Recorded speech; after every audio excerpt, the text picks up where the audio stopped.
touch on the Hulk Hogan and the Shawn Michaels documentaries. So the WWE, they released these two documentaries pretty much simultaneously. The Hogan one is on Netflix. The Shawn one is on Peacock. Obviously, when you think of Hogan and Shawn Michaels have it's a pretty memorable history. I mean, it really, really is. Even though it's that one match, easily one of the better SummerSlam most successful buy rates in history. So the two documentaries coming out, I might as well just touch on both of them. I think the problem with the Shawn documentary is, Shawn has gotten, he's released so many like DVDs, like the WWE's done so much stuff with Shawn. Like, I think you say to yourself, did you really need another Shawn Michaels documentary? Like, how many fucking times you could talk about the screw job? So it kind of has that going against it. There's really not much to say about it, honestly, other than, it's almost like an NXT type of thing where they give it like a last dance timeline. So that was pretty cool about it. I mean, there were some cool things about it. I'll try to briefly touch on that. I'll probably go a little bit more in depth, with the Hogan documentary. But if you haven't got the chance to see it, they uploaded a Hogan 4-part documentary. Each part is pretty much under, just barely under an hour. So in total, it's almost like, I would definitely say it's maybe 3.5 hours in total, something like that. But, I got to bring this up. When Hogan died, I didn't say anything and I didn't upload anything. And it was a little bit, I don't think I've ever been like so torn. In terms of whether to do something or not do something, like in terms of YouTube. I mean, this was the only time my dad actually called me up, and he thought I was going to upload something like automatically, like right away. And he said, "Yeah, I'm anxiously awaiting what you have to say about the Hulkster," because he was a huge Hogan fan. Not so much because of the wrestling. It more had to do with like Rocky III, and he's always been like attracted to Hogan like as a larger than life character. So when he said that he was like anxiously awaiting what I had to say about it, I felt really bad. I was like, man, like anytime someone's expecting something and you don't deliver, like you kind of feel like you'd be letting them down, like especially him. After everything that's happened, in our lives, like if a chance to actually impress him or say something that he'd be interested in, you would be excited about it. But there's the other side to it is, I even told him, I said, I think if just doesn't feel right to me, and it was a little bit weird. Because before Hogan died, it was maybe the week before, maybe a couple weeks before, it was the first time I heard the audio of the racist comments that leaked. I think I listened to Open Mike Eagle's podcast where he was actually, reacting to Hogan getting booed on Netflix. And then in the same video, he actually played back the audio, which I had never heard before. I was kind of like disgusted by it. Like it was beyond racist. Like to me, it more so came off like it was evil. Like to me, like what I heard was just a side effect of just having like too much money and just being so fucking paranoid about money that it totally like changed Hogan like as a person. So that's how it kind of came off to me. And I'll say it time and time again. I think sometimes, and I've been through it too, where you're so focused on just making money that it just, you almost like change as a person. Like it totally like shifts like your ability to like care about people. And I think Hogan kind of reached that point. And I think a lot of it too has to do with pressure, fame and, the upbringing as well, especially in that area coming from Florida. So I think that definitely had a lot to do with it too. I mean, look, I don't think Hogan was like fully like the most racist person ever, but to me, like when you hear that audio, to me, it's just a side effect to how greedy he became and how much he like cared about people's perception of him. When you really think about it, but ultimately, I really didn't want to say anything because like one of the things I'm most proud of. And when you look at some of the guys that comment on YouTube and post on YouTube, I'm very, very proud that I have a pretty, heavy black audience. And I feel like a lot of them can connect with me and relate to me. And I think they can hear it in my voice that, I'm pretty much in tune, with the black culture, over the years. Like for as much criticism as I took growing up as a kid, for listening to rap and, for ingratiating myself with the black culture, like the positive side effect is I think it has helped, and I think over the years we're society as a whole is a lot more accepting of it. So I think that's what's cool about it. And I even said to my dad, I said, I said if I do this video and do this monster tribute for Hogan, like I kind of feel like I would be letting those guys down too, because it's almost like getting, like, I think from a black fan's perspective, I think when you would have heard what Hogan said there, especially like if you were a diehard fan. I know a lot of black guys, grew up, still loving Hulk Hogan. But I think in the eyes of them, like to experience that from their perspective, it'd be like getting kicked in the balls. It'd be like getting punched in the gut, like think about equivalent to, someone you love, like cheating on you and just breaking your heart. I definitely think it had like that type of ripple effect to it. So it's just something I didn't want to do. And I've been very polarized on Hogan, throughout the years. And it's not just because of the racism. I don't really give a fuck about politics. I have no fucking interest in, what happened with Trump. And, Trump is all over the documentary too. So that's probably going to be the biggest takeaway from it in terms of, what's going to get the most publicity. But yeah, politics aside and even racism aside, I think my biggest gripe with Hogan, I think the politics and, the greediness to politics and, not really delivering in the ring. And I think, and it's funny too, because when they showed, some of the clips of Rocky 3, when they did show the match at Rocky, the match against Stallone from Rocky 3, they show clips of it. One of the wrestling journalists we were very familiar with from the Dark Side of the Ring, he was mentioning that that was really like one of the showcases that kind of changed the guard, like in terms of people's perception about wrestling, because it just looked like so cool. It's like, oh, that's pro wrestling. Like, wow, I got to check it out. Like if that's really what pro wrestling is all about. So it's like cool. Like you give Hogan credit, for popularizing wrestling, but at the same time, there's been a lot of instances where I've heard, professors and teachers, people at school, like laugh at the idea of being a wrestling fan, and the next words out of their mouth, like, oh, that phony wrestling like Hulk Hogan.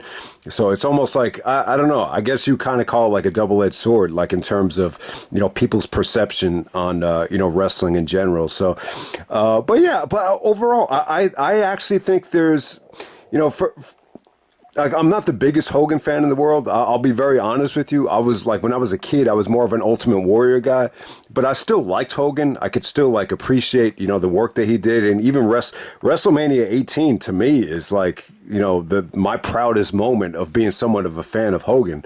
Like, it really shocked the shit out of me just by, the way that came off there. Say what you want about Hogan's performance, but he was still in good shape. And even though he was in pain, he did other things, but just wrestle to impress people there. Aside from the crowd reaction, it wasn't just the crowd. But I think the way Hogan, worked that night, almost from like a non-technical standpoint, is still like one of the more impressive things about Hogan, like in general. But yeah, I still, like, for everything that Hogan's been through, like, it's like deep down inside, I feel like the good still outweighs the negative. I really, really do. There's been moments in the past where Hogan has really, impressed me. And I'll give you a perfect example. Like there's things that I love about Hogan, and say what you want about him. Like, you can't take away the fact that he's not passionate about wrestling. I think the best example of this is the Hall of Fame. I think it was in 2006 where, I think Austin was reluctant, to do the match with Hogan, and Hogan really wanted to do it too. But, obviously the price had to be right, and, they're going to bicker about who's going to go over. But when the fans were chanting Austin Hogan at the Hall of Fame, like, you could see it. You could see it in Hogan's eyes, like that eye of the tiger come out. And like, there's only a few guys that could have pulled that off. And that was real. Like, that was authentic. And I love that about Hogan. I definitely think he's drawn to the business. There's little things about him in terms of promos, in terms of just delivery and, working the crowd, that I think is just second to none. So you could take that away from him too. And plus too, like Bret Hart even said in the documentary, like he's a great promo. He had a lot of charisma. Vince even said it too, like when he's on fire and when he's at his A game, like there's nobody better in terms of just getting you pumped up, for WrestleMania. I remember even at WrestleMania 18 when the guy didn't even fucking wrestle a match yet, they were leaving voicemails to promote it, and they were using Hogan. They were using Hogan to promote WrestleMania 18. And, this is when you still had Austin, Rock, and Triple H and, you name it, as full-timers, Jericho's champion. And they're using Hogan, to promote WrestleMania. So it just shows you how much value I think Vince, still had in Hogan, at that time. But yeah, in terms of this documentary here, the first part was pretty cool. I mean, they focused a lot on Hogan's, childhood. They especially went into depth with his brother. His brother was a huge part of his life. They actually had to stop the documentary after his brother had gotten killed because they brought it up, and he just couldn't handle it. But they talked about the upbringing, him being poor. I think he started like playing guitar in a rock band, and he lived in Florida, so he started going to the Florida promotion. That's how he kind of fell in love with the Grams. Like even if you watch the 10 Bell Salute on Raw, I think the guy that besides Jimmy Hart, I think the death affected the Graham son a lot more than maybe anybody. But yeah, they focus a lot on Hogan's territorial days, even him going to Memphis. I think that was the first time that Hogan worked with Bret, and Bret was very, very adamant that Hogan knew nothing about wrestling. So Bret gave some very honest sound bites. You heard Bret, kind of, cut it right down the middle. Like he was very blunt that Hogan was not a good wrestler, but at the same time, he said, promo skills, he was a 10 out of 10. He said, Hogan was great on the mic, great and everything. And they did go into WrestleMania 9, which we'll get to a little bit later. Yeah, I mean, he did talk. I mean, they talked about Rocky 3. And how, Vince Sr. said, if you go do this movie, you're going to be fired. Like Vince Sr. actually wanted him to, I think it was to go down to the Carolinas, like for a house show. But he said, no, brother, I'm going to do Rocky 3. And then obviously Rocky 3, changed the world, for not, for Hogan and for wrestler. They show a lot of clips of Sylvester Stallone, promoting Rocky 3 and being asked about Hogan at the time. So, and yeah, I mean, look, I think say what you want about, Rocky 3, but when you saw how they, presented Hogan, as the wrestler, they even show clips of, Stallone saying to Adrian before the fight, yeah, it's going to be fun. It's going to be fun. Like, I hope you don't get killed. So stuff like that, I think that whole presentation of Rocky 3 really, was, I think in the eyes of Vince, Vince Jr., like that was probably the most important part. And so, I didn't realize it, but it was after that when Hogan went to the AWA in Minnesota. And it really does kind of feel like when Hogan was in Minnesota in the AWA, like that's when he really found it on the mic. Like he was like unstoppable. Like he was like nonstop energy as this great microphone worker that, and give Hogan credit too. It felt like a lot of the promos, especially in the AWA, were just like off the top of his head, like just shit that he wanted to talk about, that type of thing. And so if anyone gets a chance to watch the documentary, they focus a lot on Hogan's wife. They probably went way too much into depth, like about their sex life. I mean, they talked a lot about, a lot of personal stuff. So, you have that to deal with within the documentary. But yeah, I would definitely say the stuff with Linda and Hogan and Hulk, it probably, took up a lot of the documentary. I mean, that's probably like the centerpiece of it, because by the time it was over, they asked Hogan like, what was the happiest time of your life, and he even admitted that it was with Linda when we first had kids, that type of thing. But on to the good stuff. Obviously, after Rocky 3, Vince decided to bring him in, and they spent a lot of time on the match with Iron Sheik at Madison Square Garden. What was really, really cool is they've actually found like this old calendar of Hogan planning out all these dates, from 1984. So that was pretty cool.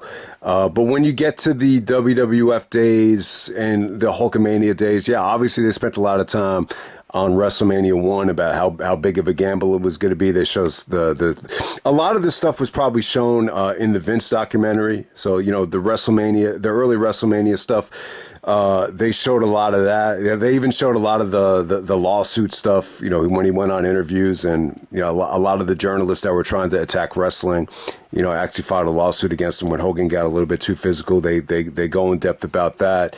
The Andre the Giant stuff from WrestleMania 3, they spent a lot of time on Andre. I don't think they captured it quite as well as some of the other documentaries, though, like in terms of, just in terms of the build between Andre and Hogan. And then when we get to Trump, the Trump Plaza WrestleManias from WrestleMania 4, really, instead of just focusing on how personal the feud was with Savage, the fact that Trump is actually doing the interview, it was a little bit surprising. I was like, wow, they actually got Trump. Trump even says like he was about to go into a meeting with Russia, but Hulk asked me to do the interview, so let's just do it. That type of thing. And this part of it, I think Trump actually gave a little bit more informative, sound bites, towards the later stages when Hogan went to the Republican convention. Yeah, that was a little bit more interesting from Trump. Like in terms of like the Trump Plaza WrestleMania section, Trump he gave pretty simple and boring sound bites in terms of, yeah, me and Hulk had great chemistry at the press conferences, and he was a one of a kind, that type of thing. So when you get to WrestleMania 6, though, he shitted on the Ultimate Warrior. He was like very critical of Warrior and thought this was an awful decision. But he even admitted, though, later on in the documentary, that he should have stopped wrestling in 1990 after WrestleMania 6 and started doing movies back then. He did take time off, but then he came back. So Cody actually, so you come to learn that Cody was like a huge Hogan fan. Like he gave some good sound bites here on a couple of Hogan matches, especially the one against Flair from Bash at the Beach, where he actually said that this is the first time where he could remember watching a Hogan match and just saying, even as a kid, like I thought he looked old. But the match against the Warrior, Cody said that this was like a rare case where the story is about the loser. Hogan actually losing and taking that little tram, backstage, that type of thing. But yeah, Hogan was not a big Warrior fan. They show all these clips of the Ultimate Warrior just like botching promos. They even capture Warrior just saying fuck, like after he screws up a promo, stuff like that. And he doesn't look comfortable. I don't know why they dug so deep into this footage, but it almost felt like they were trying to just expose Warrior here. I mean, I just don't get it. I don't get it why so many people fucking hate the Ultimate Warrior. I just don't. And they tried to act like, Brett even was very negative of Warrior. I mean, everybody here was. I mean, this was not a good look, for the Ultimate Warrior. Even though it's, I know some people think the match is overrated, but there's a lot of people that think the WrestleMania 6 match is a triumph, and they credit Hogan for being a ring general and just how it was executed. Here, I felt like Hogan lied here. He basically said that Warrior was trying to go home early. I seriously doubt that. I just don't believe it. They laid out this match, to Warrior before the match even started. I think they knew. I think Warrior knew that this was going to be a grind of a match, and I don't know. I'm a little bit disappointed at the lack of respect, for the Ultimate Warrior looking back on it. But Hogan just thought it was a bad decision, and they tried to paint this picture like Warrior flopped big time. They have all these sound bites from the Self-Destruction of the Ultimate Warrior DVD with Vince saying, Warrior was supposed to propel us into the future. That didn't exactly happen. Then the next thing you know, they're gearing up for WrestleMania 7 with Slaughter taking the belt off of Warrior. And they basically said, they tried to recreate, the Iron Sheik thing with Slaughter. They gave a pretty decent amount of time, to WrestleMania 7. and then you slowly see the decline. Then that sets up the big, Arsenio interview. And, the problem is Hogan lied during the Arsenio interview. And a lot of the wrestling, a lot of the wrestlers just, they lost respect for Hogan after that. And Vince was disappointed by it. But I don't know. I don't know what mistake, Hogan made. I think in retrospect, maybe you just don't go on the show. But, there was so much speculation and so many questions at the time. Maybe he felt like he had to do it. I just don't know. But obviously that kind of started the downward spiral of, winding down the Hulkamania thing. And then, they spent a lot of time on WrestleMania 9 in 1993. They really did. Brett was really upset about it. Obviously, they showed a lot of Brett stuff. Like they had Brett's theme music playing, and they were like, "This is going to be the new guy." And then Hogan comes back, and he took some shots at Brett. He basically said, "There's no way." He's like, "Brett's not that guy." And Brett even told the story about how at WrestleMania 9, when Hogan showed up, like Hogan wouldn't look him in the eye, wouldn't shake his hand, and they asked Hogan about it. Hogan was just like, he just doesn't remember it. Or like, maybe I had an off day.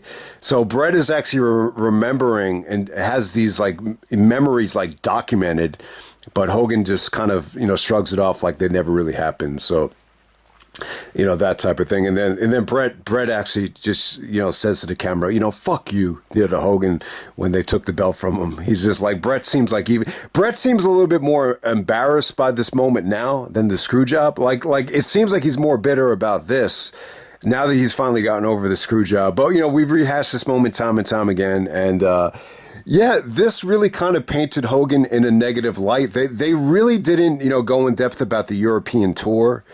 After King of the Ring, when they showed the clips from the King of the Ring with Yoko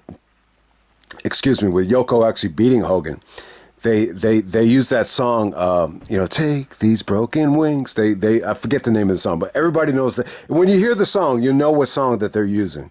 And they try to make it like they're trying to like murder Hogan, like they're just, like embarrassing him, Hogan. But to be honest with you, man, they really tried to paint this picture like Vince just used them, to put over Yokozuna, and they just wanted to really just kill the red and yellow. Like it definitely had like that type of feeling going on there. And because they tried to make it seem like because, Brett even said this, that Hogan just wasn't drawing like during that reign. When you look at the houses, that, that's the reason why Vince wanted to pull the plug. This had nothing to do with Vince, Vince's, main intentions, which was to bring Hogan back, and you thought everything was going to be good times again, that type of thing. But yeah, that was pretty much it. Hogan basically said that, Vince pretty much just kind of fired him, like at that time.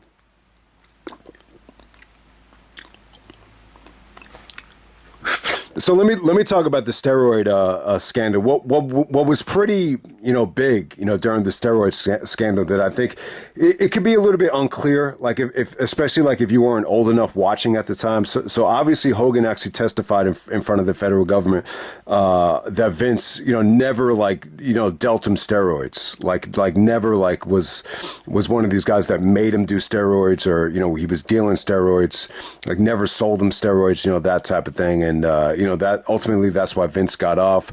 But then it seemed they tried to paint this picture, and it's probably true. Like when they asked Vince about, are you disappointed that Hogan testified against you? Vince was just like, yeah, I was very, very disappointed. And Vince tried to turn it into like a wrestling angle, even though like Hogan, said like he just kind of saved Vince's ass. Like Vince didn't really, reciprocate and just like thank Hogan.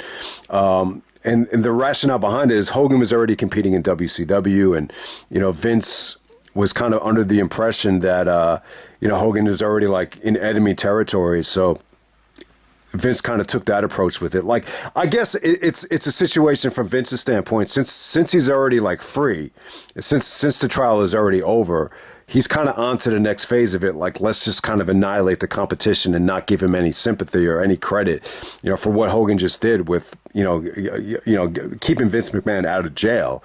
so to say. So that's why, like, I think, like, I was always kind of unclear what the whole story was when I was growing up. I remember, like, right before WrestleMania 18, when I was telling these people in a car on the way to a basketball event, I was like, yeah, it's actually going to be Hogan and Rock at WrestleMania. And I remember this one guy, he was like, yeah, I'm surprised Hogan and Vince are working together after what happened with them with the steroid issue. So I was never really clear what the whole story was. And when you hear the idea that Hogan saved Vince's ass, that should have kind of rectified the friendship, but it never really did. And because Vince never really forgave Hogan for, going to WCW. So when Hogan goes to WCW, though, Cody was actually making fun of, like, the Hogan. They had, like, this staged, Hogan parade with fake fans and fake reporters, and you have Hogan, showing his muscles in WCW. So I think one of the issues with Hogan's, like, new physique is I don't know what it was. I know Brett actually said that he looked like a walrus, and maybe Hogan steroid free.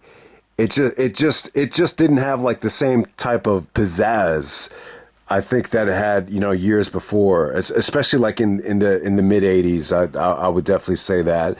I think that had a lot to do with it too. And Cody even alluded to that Hogan just kind of looked past his prime and a little bit outdated. And they even mentioned they heard more and more of the boos and this Hogan and WCW thing. It just really wasn't working. Even though they probably had enough money to make it feel big, especially getting Shaq, for the big Flair match as like a ring announcer or a special enforcer. They tried to do certain things to make it big, but overall it just wasn't to be. And there was other, obviously there was a lot of stuff just kind of upstaging Hogan, like Lex Luger, and then you have, Nash and Hall. So obviously they're going to talk about the NWO. I don't think I've ever heard it from this perspective of Hogan actually being jealous of the type of attention that Nash and Hall were getting, for invading WCW. And I think he kind of looked at that like, oh man, that's cool. And if he was finally on board after that, though. I think there was probably several pitches to turn Hogan heel before that, but he kind of, turned them down and nixed them down and just didn't think it would work. But, when Hogan did finally turn heel and he shit on the fans at Bash on the Beach, they really went into depth and they really emphasized that was really just Hogan kind of, emptying out a lot of the, his real personal feelings, about, the pressures of, and that's one of the interesting things too. They tried to make it out like Hogan, really, thrived in that Cena role, which I really don't think he did. I mean, obviously he did enough with the, say your prayers, take your vitamins, and, he did a lot of stuff with charities. He definitely did all of that, but I think the steroids kind of casted such a negative shadow over it that it was tough to kind of, maintain that, especially going into WCW. So I think the heel turn was definitely like therapeutic in terms of just kind of letting it all out. So he had that type of thing. And then it's just like, Hogan was pretty clear, like once he turned heel and once the ratings started going up and once he's just able to be himself, and you have this whole NWO for life thing with him running as a bad guy, you could just tell like it brought him new life, like he was happy again, and the ball is definitely rolling. And then when you get to 1999, like when they decide to turn him back babyface, then it seems like the injuries are mounting up. Then they bring in Vince Russo. They treated Vince Russo like he's the devil here. So they touched on the Russo stuff a little bit as well. So yeah, and then you get the big return at WrestleMania against The Rock. Vince even said, it's time for you to come back home. Look, I mean, the stuff with The Rock has been, rehashed time and time again. I don't really know what to actually say about it in terms of, something interesting that happened there. But look, I think what you can take away from the issue with The Rock, Hogan, basically, with WCW going out of business and, the stuff with Russo happening and him not being involved, he was under the impression that it was going to go under, and he definitely felt bad about it. But, it opened the door for him to come back, and wrestle The Rock. And obviously that definitely set the world on fire. And, the return in 2002 was beautiful. Like, it really was. They showed the standing ovation in Montreal. Triple H basically said, all right, so this will be pretty interesting. Triple H basically said that, he was not on board with putting the title on Hogan. He said, this is a nostalgia act. It's going to be dead in 3 weeks, and which is true. Taker beat him for the belt in 3 weeks, so Triple H was pretty much right about that. But yeah, definitely. So this really backs up Triple H's point that he thought it was a bad decision, and it definitely set the industry back. But hey, when you look at WrestleMania 18 and you look at that show, I still think it was hard to argue against the idea of putting the belt on Hogan at that time, even though I was actually against it. I think looking back on it, it definitely set the business back somewhat. But I think that's one of the bigger what ifs ever. Like if Triple H had stayed champion and they stayed with the original plan, how would that have altered the rest of that year? It's really, really a crazy question. But yeah, I mean, they talked a lot about the nostalgia stuff with Hogan. They showed a lot about the Hogan stuff with Vince at WrestleMania 19. They did focus on that a little bit. I think what was definitely lacking from the documentary, there's certain guys that they didn't show. Like they didn't show a lot of sound bites from The Rock. They did not show any sound bites from Vince. Most of the Vince stuff was like audio only. So that definitely, they totally negated the Mr. America stuff. So that's what went on there. So the Shawn Michaels stuff. They actually showed this before the Hogan Knows Best, reality show part of the video, but so this is around the time like they were mocking Hogan for getting old. Like I think definitely around that time. But when you go back to the SummerSlam of 2005 with Shawn, God, I'm trying to remember how they tied this in. To what they were talking about here. They were tying it into Hogan just being old. That's what I remember. Like they showed, Hogan was upset that Shawn was actually mocking him for being old. And he basically said that Shawn made a complete mockery and joke out of the SummerSlam match. He said that he doesn't have good memories of it. He thought it was awful the way Shawn was overselling and bumping, for Hogan. But look, I thought it was an entertaining match. I think when you look at SummerSlam 2005, I still think it was fun as hell. Even Kurt Angle, they show clips of the match, and Angle thought it was like really, really athletic and fun to watch as well. So I don't know. It depends how you look at it. I still think like that was like, Hogan actually stated that, if it was up to him looking back on it, he should have ended his career at WrestleMania 18. I think, he probably just could have ended his career, after the summer of 2002, like after he got some of those standing ovations. Maybe the Brock match could have been the last match. And I know that didn't want to be Hogan's like lasting impression either, getting destroyed by Brock like right before SummerSlam. But I think a fairer thing to say is I think if it came to an end at SummerSlam 2005 against Shawn, I definitely think that probably would have been, a good time to end it. And they even showed, him against Randy the next year at SummerSlam, and they showed the career kind of winding down. Then they spent a ton of time on the reality show and how this was going to be good to launch Brooke Hogan's career and everything like that. Now, he did say he felt like the reality show kind of put a strain on the relationship with Linda. So, yeah, they spent a lot of time on the family stuff, which is definitely well documented. So I think the thing that shocked the shit out of me about me, and I didn't really know. All right, so to get the story straight here, Hogan did cheat on Linda first. I don't know how it happened. It didn't seem like it was that big of a deal. But the bottom line is he actually cheated on his wife first. So to get back at him, I guess the reality show kind of put a strain on everything. So definitely to get back at him, she started dating a younger guy. She thought he was like only 25, ended up being like 19, like some young blonde guy that went to school with the son, Nick.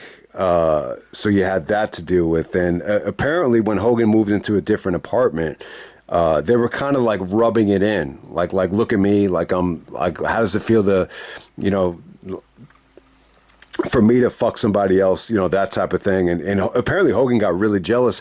And I didn't know that he said this, but he said this. And, you know, I covered the OJ documentary, and it's a pretty crazy thing that he said. And I don't even know if this might have even been like before the Benoit incident too. He actually said he said, now I could understand why OJ did it, because he was feeling like that type of jealousy and that type of rage, and he felt it. And he took a lot of criticism for it. I mean, that definitely took its toll on him. And then I think there was a sex tape that leaked. I remember he was doing a lot of stuff with the Bubba Sponge show. And then he ended up sleeping with his wife, and they made a sex tape about it. And this company actually, you know, exposed the sex tape and was making a ton of money from it. And then Hogan actually ended up suing them and made, you know, got a lot of money from that. You know, he won the lawsuit.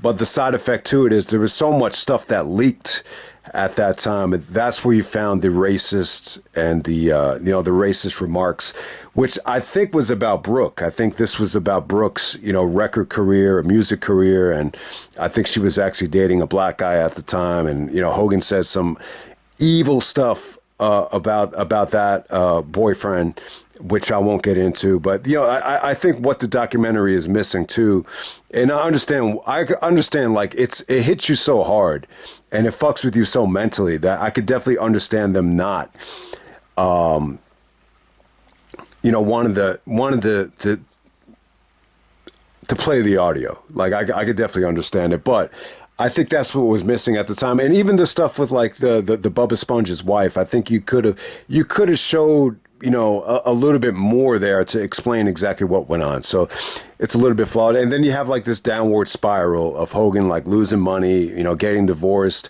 He's, you know what, it's crazy because his body has broken down. You know, even though Hogan, you see, this is my point about the Randy Orton thing. Like, even though like Randy and Hogan, you know, have this reputation of being lazy. Like, the funny thing is, like, they both have, you know, severe back problems. Like, they really, really do. You know, with Hogan, it's probably because of the leg drop. With Randy, it's probably more because of the RKO. So it's just kind of something to think about that. Even though they have reputation for being lazy, it's like, how can you blame them when they have, you know, when their backs are in this kind of shape? They even show Hogan, you know, getting the 10 back surgeries. So, yeah, Hogan definitely seemed like he had been through a lot, like in terms of, you know, his mobility, and, you know, he basically can't even move, you know, the last couple of years of his life. I mean, it was pretty bad. But yeah, they show like this whole downward spiral of him losing tons and tons of money, hemorrhaging money, you know, losing 70% of his income to his wife. So yeah, I mean, look, it was just not a good look. And they spent some time on TNA. They showed Dixie Carter bringing in Hogan. Bischoff basically admitted that Hogan didn't want to go. He just did it for the money. And then, you know, the rest is kind of history there. They did not paint TNA in a pretty light. You know, the only one that really kind of defended TNA was actually Bubba Ray Dudley here. So you get some Bubba Ray Dudley, you know, sound bites.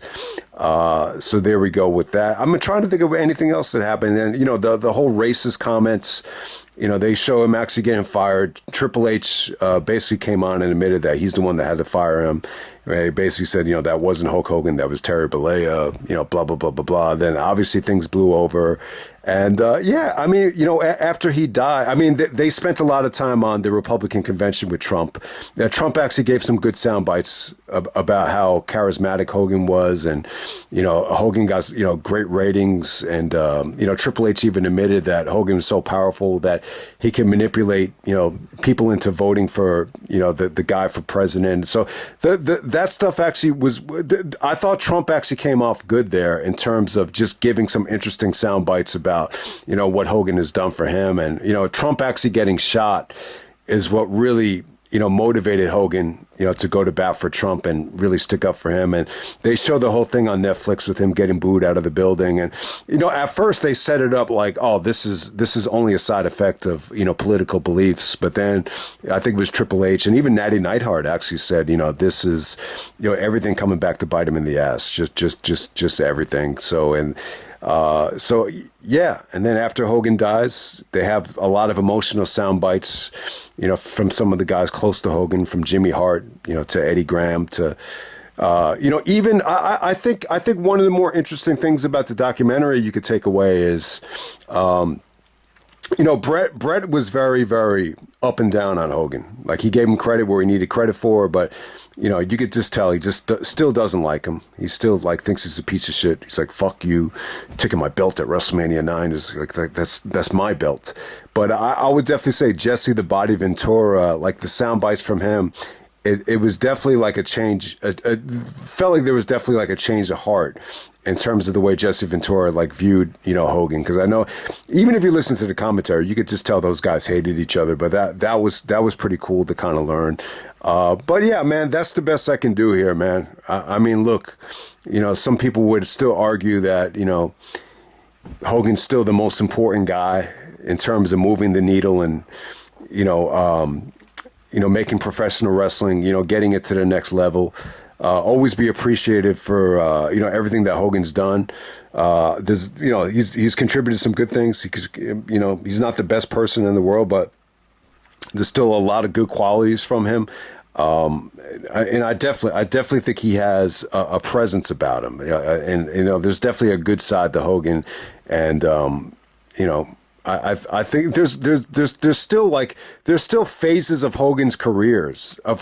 Like I enjoy watching Hogan from certain years more so than others. Like I'm not going to be a big fan of watching anything Hogan related, like from the early days of WCW, like 94, 95 Hogan. Like I have no interest, even like late 93 or 93 Hogan.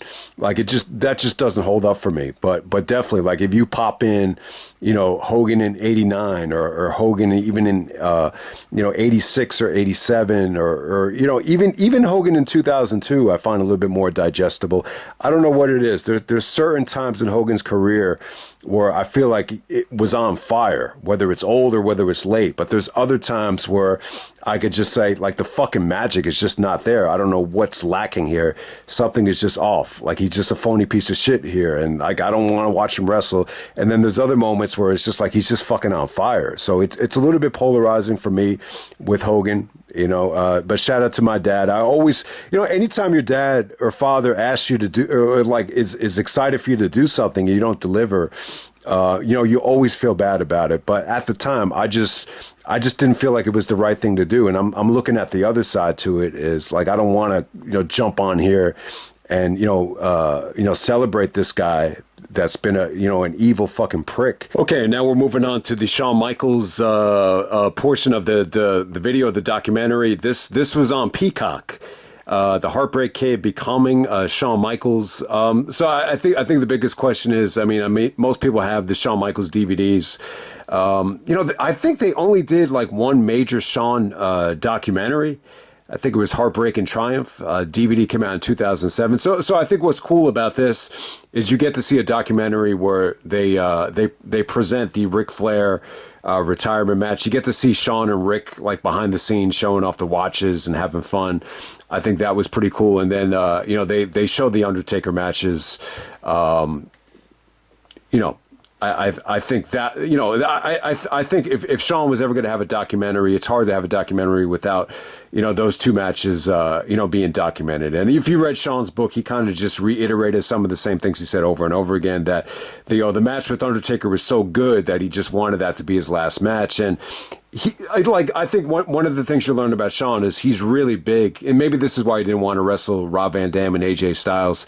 He's a little bit more attracted to wrestling someone of the opposite, where Undertaker is dark and he represents heaven, and one represents being very, very, very like a stand-up guy and as a no-nonsense leader, while Shawn Michaels is like obnoxious. So the polar opposites on a lot of different levels, not just the gimmick, but the personalities in real life as well. That type of thing. And, you get all these sound bites of, guys like Joe Henry, all the NXT guys. I think even Ethan Page just really putting over how, Shawn Michaels and Undertaker is like the best WrestleMania match of all time, stuff like that. So that's what's missing from the, the 2007 one.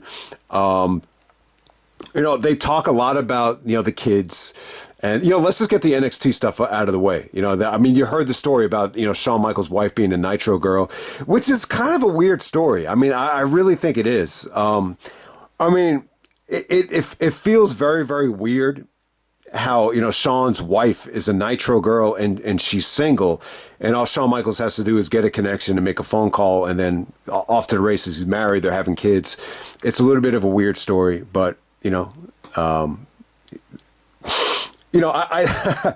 don't know. I guess when you're Shawn Michaels, and apparently, like the thing that makes it fucking weird, like from my point of view, is like the girl didn't even know who Shawn Michaels was.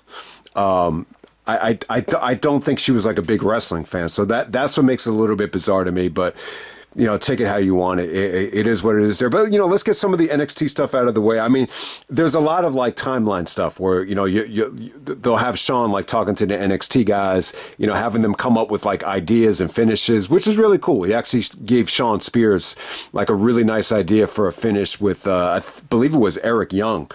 The skinning the cat finish, like he's really, really good at that stuff. So, Triple H has a huge part in the documentary in terms of sound bites.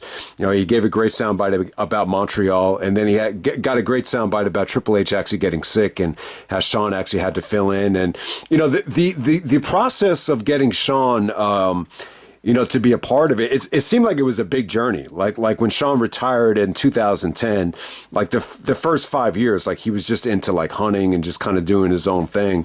But Triple H had this plan of, just kind of putting Shawn into the fire and just hoping he would get addicted like a drug. He actually used the analogy of like a drug addict, like Shawn was going to come back for more because it was so addicting. They use the word addicting when it comes to Shawn being a coach or a trainer. And it seemed like it worked. It seemed like Shawn is just really, really into it. And, like he, for some reason, he gets excited about it. And it's funny because I vividly remember a podcast between Shawn and Austin where they're both kind of expressing that they would never be able to do what Triple H does. They just don't have the patience for it. But I guess Shawn was able to kind of handle it. I don't think it's like the kind of responsibility that Triple H has. And, I think Shawn really, really got into it. So the NXT stuff was really cool, but, they kind of go back and forth in like a Last Dance timeline fashion. So they spent a lot of time talking about the barbershop. They really document the barbershop well, like it's the defining heel turn maybe ever, like the perfect heel turn for a tag team guy, turning on their partner.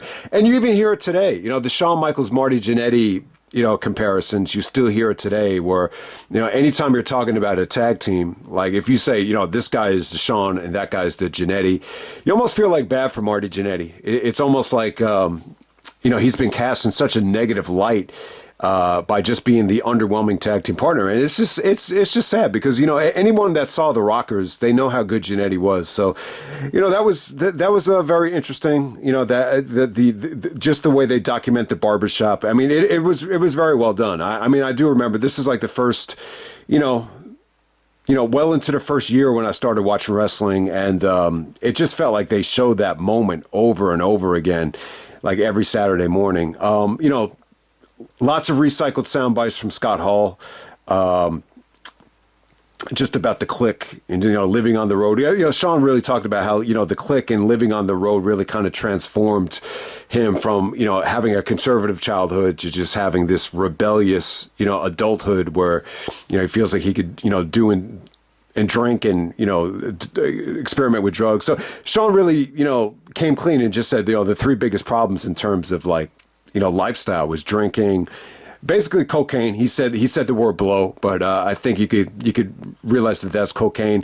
And you always worry about Shawn. You worry that, some of the medications and even the cocaine, doesn't come back to bite him in the ass in terms of him having a bad heart. So, but so far so good. And obviously the pill popping, the prescription pills, this is, you could definitely see the metamorphosis around that time. You could definitely say there's a lot of similarities in terms of like when Pillman started getting out of control and when Shawn Michaels started getting out of control. I don't know what it is. Like their voices and just their attitudes to me, like were always very similar. I don't know if Shawn was like inspired by Pillman, but to me, it was a direct, side effect of, the pills at that time.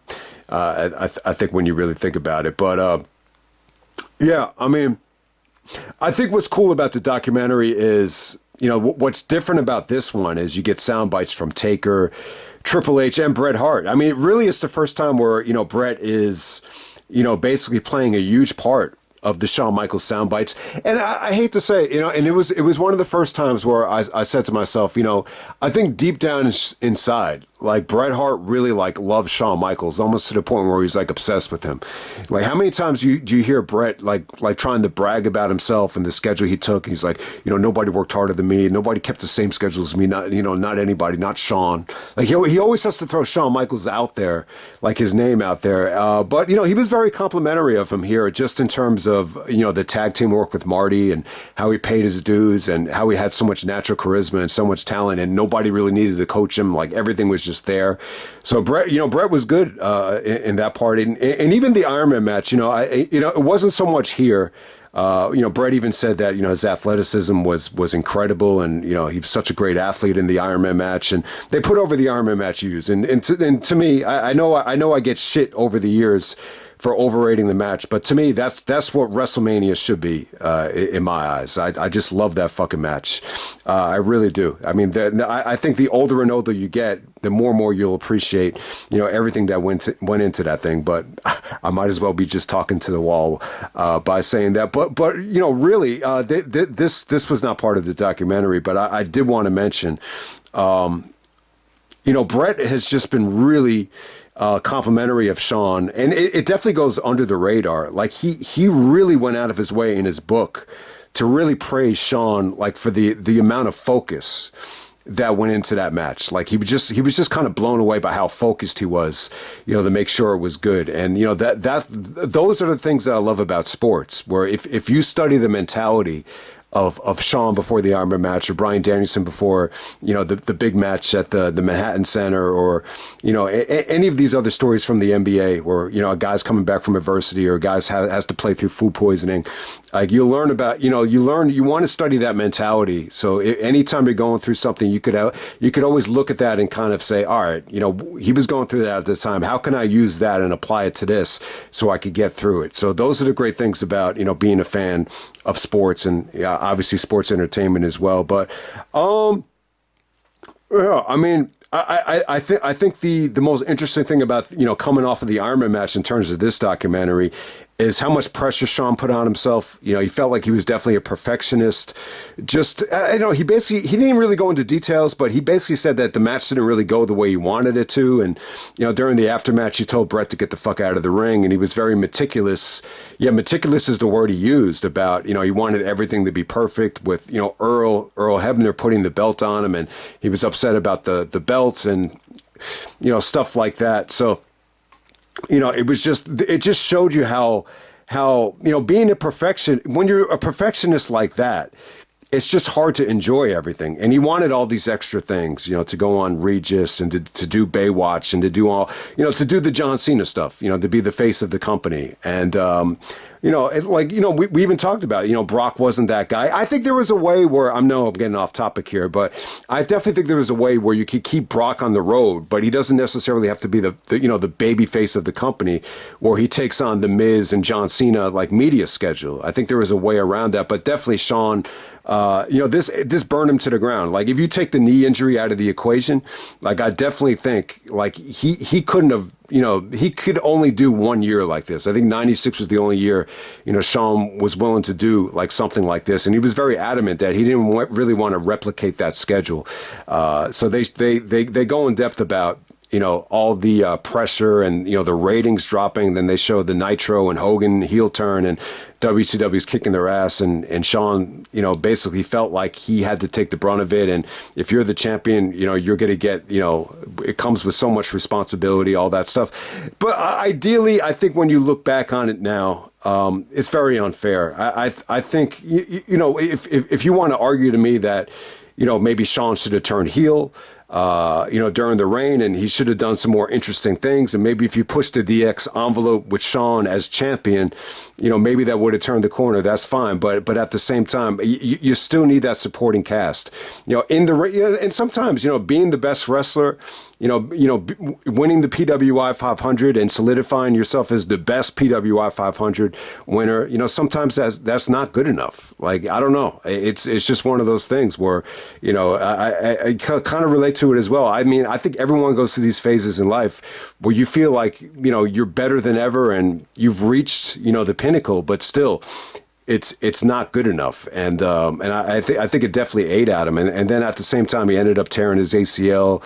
And, at that time, like, it wasn't as easy to fix. And, he actually ended up rehabbing it. And, there's all these different things about how you learn you could actually wrestle without the ACL. But anytime you tear your ACL, it's a recipe. It's a recipe for disaster, but, he was able to make a comeback. So there was a lot of it just seemed like there was a lot of indecisiveness at that time, like, according to Shawn, in terms of, like, exactly what he wanted to do in terms of wrestling through the injury or just kind of bowing out gracefully. A lot of indecisiveness and just a lot of back and forth in terms of, where to take the character. And then obviously they spent a lot of time on Degeneration X in 1997 of him just, by design is the words he used, just taking the character up to another level, all of that stuff. I think what was really interesting for me, like some of the stuff that you never really got to see before, is the stuff after the back injury. Actually they found some really, really good footage of Shawn. He looked a little bit bloated, like leading up to WrestleMania 14. They found a lot of images of Shawn where he just doesn't look well. Like he looks like he's definitely, taking a lot of stuff, just to get through the match. And he even admitted that, the WrestleMania 14 match, his heart wasn't in it, and it was just kind of about getting through it, which kind of backs up why people are so polarized about that match, even though the finish is great. But I think the aftermath of WrestleMania 14, that stuff was pretty cool. You never really got to see any of this footage. He just wanted to be like a local, like television personality, local sportscaster. He said ideally he would have been cool with, making $75,000 to $150,000 a year, doing that. But ultimately he said that the drug problems and the pill problems, prevented that from being, anything too special. And basically he just said he wasn't into it. I specifically remember, him talking about that in his book. And I just remember him saying that the people he was working with were just very cutthroat, and they were very, a lot of people in that industry could definitely be very phony. It's not for everybody. And, it's just that type of thing. So it doesn't really surprise me that, Shawn didn't really, feel that passionate about it. It's really not that great of a lifestyle, like, to be completely honest with you. But, and that just kind of fizzled away, and he's just kind of like, he's kind of like a father at that point, and even though the wife still loved him and everything, like he just was very, very blunt that he had some really, really bad issues, and it wasn't until his son noticed, kind of called him out on it, that he decided to change, and then he has the big comeback.